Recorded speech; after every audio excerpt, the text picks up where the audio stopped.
what's going on.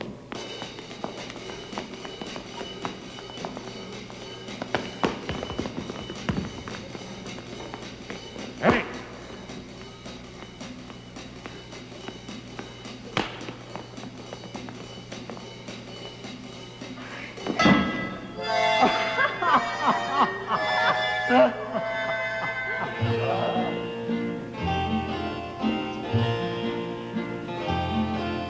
When Frances dances with me, Holly G, I'm as blue as can be.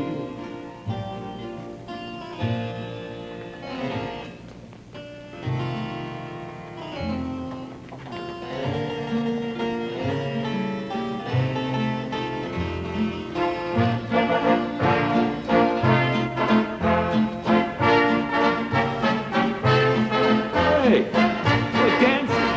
Hey, this is good. Hey. Who needs Frances dancing with me? Can't you see? I'm as gay as can be. You know, when I think of Frances, my blood starts to boil. But when I see you kiddies, say, who needs that goil? Your hair shines like diamonds, you comb it down flat. You wear a nice suit and a brown derby hat. Well, you know a guy can't look better than that when Frances dances with me. Oh, boy, I'm going to tell you something, Mitch. You throw a wonderful party. Thank you. But if we're going to rehearse in the morning, Milton, I think that have you heard Bob McGrath sing? Who? Bob McGrath. Have I heard Bob McGrath sing? No, I haven't heard it. Well, is he going to do a number on the show? He's going to do one right now. Oh, well, I got to listen to that.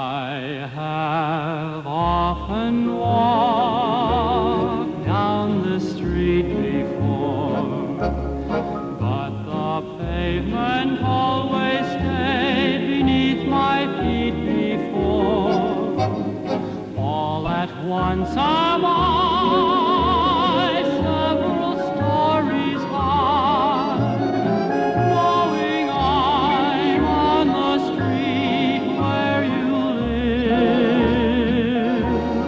Are there lilac trees in the heart of town? Can you hear a lark in any other part of town? Does enchantment pour out of every door? No, it's just on the street where you live. And all the towering feeling, just to know somehow you are near.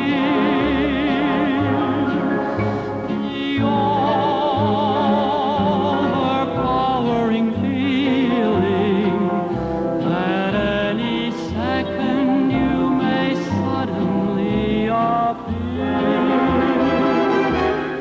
People stop and stare, they don't bother me, for there's nowhere else on earth that I would rather be. Let the time go by.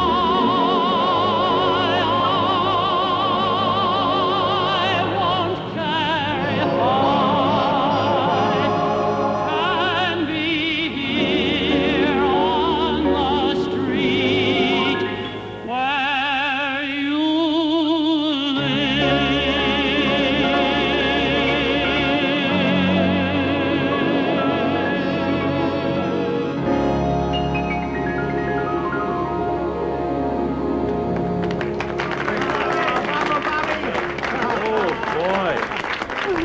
he's terrific. Boy, that's really a voice. I didn't tell you this, but you know, I also wrote On the Street Where You Live. You know that? What? How come your name's not on it? Are you ready? I moved. The worst joke I ever heard in my life. Now, Mitch, after Bob McGrath sang, I hope that you're not going to ask me to sing. Not following him. No, Milton. Instead, we'll ask you to work without making a sound. After all, this tremendous career of yours began in silent movies. Well, I didn't know what you meant by that from Berle without making a sound. But while we're on the subject of silent movies, Mitch, you're right. I was in a lot of those two-reelers before the movies moved to California. Out in Fort Lee. Yeah, I played in Fort Lee. I was with Pearl White and the Perils of Pauline. I was with Mary Pickford as a child and Rebecca of Sunnybrook Farm. Of course, those pictures in those days were silent, and the fans didn't need a movie critic to explain the storyline. You see, in those silent days, can I talk to you about it? In those silent days, there'd be this girl and these two guys. Yes. Always, it's inevitable, the standard formula. This girl and these two guys, and there was never any question which one was the villain. This guy. This fellow with the mustache.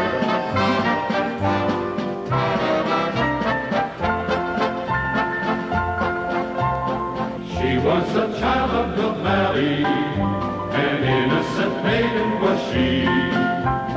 He was a desperate Desmond who owned all the town property. He would pursue her through hills and through dells, but she was wise to his game.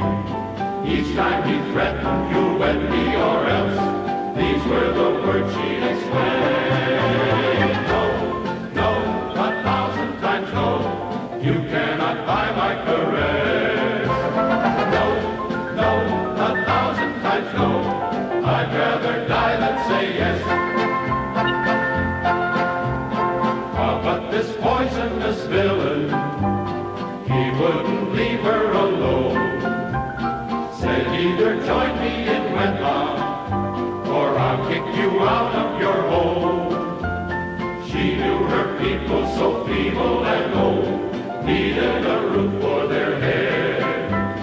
Winter would soon bring the snow and the cold, yet she defied him and said, "No, no, 1,000 times no, you cannot buy my caress. No, no, 1,000 times no, I'd rather die than say yes."